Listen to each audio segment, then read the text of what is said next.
from TLID. Yeah, better coverage now compared to what RRQ brought into game one. That was way too much of a top-heavy lineup. Here, they're aware, especially since they had to give up the Cho over to Witty, and they had to give Fabian the joy once again. And of course, Yehezkiel's comfort mid. What is going on with these previously artillery mages now playing front line? Rin seems to be the only one we can trust to say, hey, if you can play Sicilian, always play Sicilian. That's the thing about Rins. He's always been a very aggressive mid laner, so the fact that he's stuck on heroes like the Sicilian is actually quite interesting. He's still very, of course, you know, dependable and consistent, but I guess we won't be able to see that flair when he's on something like the Valentina, so maybe that's why we saw the Valentina ban earlier. Yep, as well to cover up for the Edith. Again, that spelled everything out for Team Liquid ID. Lane to lane, it looks like Fabian is trying to give Dyron here a little bit of a headache. Well, down bottom, these roamers are babysitting their gold laners. They don't want anything fishy happening, you know, stumbling their investments early on. Yeah, especially a big, you know, considerable amount of focus from TLID onto the gold lane, right? The Bruno needs a little bit more snowballing, so I think that's what we're seeing right now reflected into the gameplay of the laning phase. But as these teams are getting past that laning phase, it's also important to note that Yehezkiel opted for Impure Rage this time on the Jushin. It's not something that we see too often. He's usually more, you know, utility focused with the fighter emblem. The Brave Smite. Yeah, but here instead, he wants to do a little extra damage and heal up a little bit more mana, maybe spelling out a more aggressive early game. But RRQ HOSHI are first to the turtle here. Team Liquid ID has no room to contest. They can't even cross the river at this point. What's going on? So what's their plan of action here? They let go of the turtle. There seems to be a rotation towards the bottom side of the map, but RRQ are very quick on this too. Dear God, Edok forcing Yehezkiel to back off. Already spent that Purify Crimson Beacon forward. Edok, about half health, gets hit with a chokeslam. Crimson Flare allows Aaron Shiki to draw first blood. All right, so that's the trade, right? They're looking for a little bit more pick-off instead of these neutral objectives. They don't want to overcommit into something that perhaps they aren't ready for. Considering Sutsujin on the Hayabusa, a little bit more, I would say, early folk. Would you consider a Hayabusa more early compared to the Joy, who needs a little bit more items? Yep, Sutsujin, as soon as he hits level 4, reaches a peak of his utility. Again, the only thing that makes a Hayabusa better come the late game is just his damage output, you know? Once he picks up the Malefic Roar, the Blade of Despair, like that's what makes him better in finishing the job. But he's still the same kind of hero ever since he starts hitting level 4. So now, Liquid knows that. I'm seeing shades of game one. I don't know, it turned out maybe Liquid will start taking down Edok up to the point where RRQ HOSHI start to doubt themselves. Maybe. Let's see how this all pans down, because like we mentioned, I think even pre-game, RRQ HOSHI is a team that requires opportunities also made in by Edok. He's one of the key players of this team, so if Edok gets shut down, if Rins gets shut down, it's a Hail Mary from there. We do see an invade coming through from RRQ onto the purple buff. That's huge. 4 members of RRQ threatening Fabian's purple. I could only guess if Fabian actually got it because both junglers actually hit that retry. Where's Fabian? What's the usurper doing?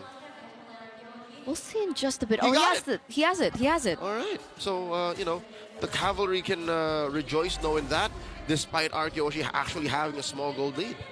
141, but it's still very back and forth, very ping-pong in this early game. Again, TLID are playing this very patiently, though it looks like this time they're looking for the contest. Oh, Tsunami Slam answered by Aaron Shiki's SOD. Look at this. Sutsujin securing that turtle, but the first to fall will actually be a member of the kingdom. Down goes Edok. Fabian getting out of there. The rest of Team Liquid ID charging forward, galloping towards RRQ's jungle as Dyron tries to stop him with an infernal pursuit. Gets a little bit more. Oh, Sutsujin coming through, dashes back. Not worth it, says the mercenary, and RRQ HOSHI back off. 1-for-1 trade, a turtle for Edok earlier on. And again, with Edok taken out so early before the team fight even occurred, RRQ technically don't have any stoppers. Sure, there's a little bit of a displacement coming in from Dyron, but in the grand scheme of things, TLID have a lot more tools that they can play with, right? They have Yeheskiel, they have Aran, and they have Weedy to cause these, displacements from happening in these team fights. You're talking about many tools. One of those RRQ HOSHI is missing is actual peel. None of their heroes actually take a hit the way you want them to. Sure, Dyron can be in the front lines, but he can only do so much. He can't even get out of there most of the time because he's going to use his Purify, his Flicker to reposition, and he's going to get caught out here. This is what we were talking about. Way the Dragon committed the takedown. Dyron, he goes underneath tier 2 in mid, headed out for Aran, but they're not done. Weedy gets away with it. SOD finds its mark. Aroshiki with a Spear of Misery. Taken Rins into that wall. Sutsujin falls first, gets another, serves it up to Fabian. Rins has fallen. They're not over with it. Oh, tried to get the Tsunami Slam, but mid-air gets taken care of. 3 for 1.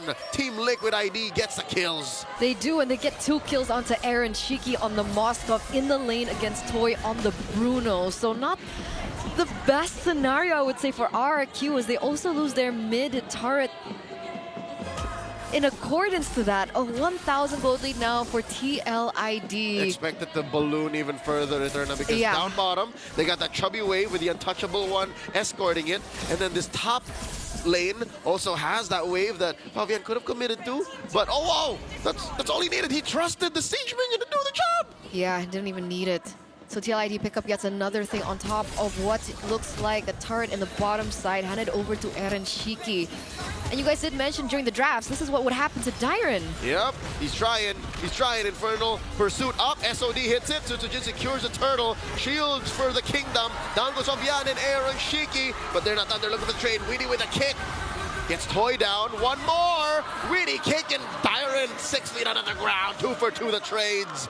RRQ HOSHI does walk away with a turtle 3 for 3, but suffered losses on the way. They did, but the way that they played that team fight was so patient as well, right? They waited for the SOD to land, they knew that the SOD would land, and then Sutsujin utilized his arsenal, we'll see it here in the replay. There he used Shadow Kill very patiently in order to be able to take down Eren Shiki, the main factors in these team fights, to be able to take control over RRQ, and then the rest is history. Yeah, I think Liquid were just trying to get back a little bit of value.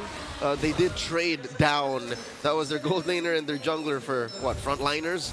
So that's a small win for RRQ. And again, I think they had their eyes on the turtle anyways. But for now, Liquid has a pretty solid 1,000 gold lead.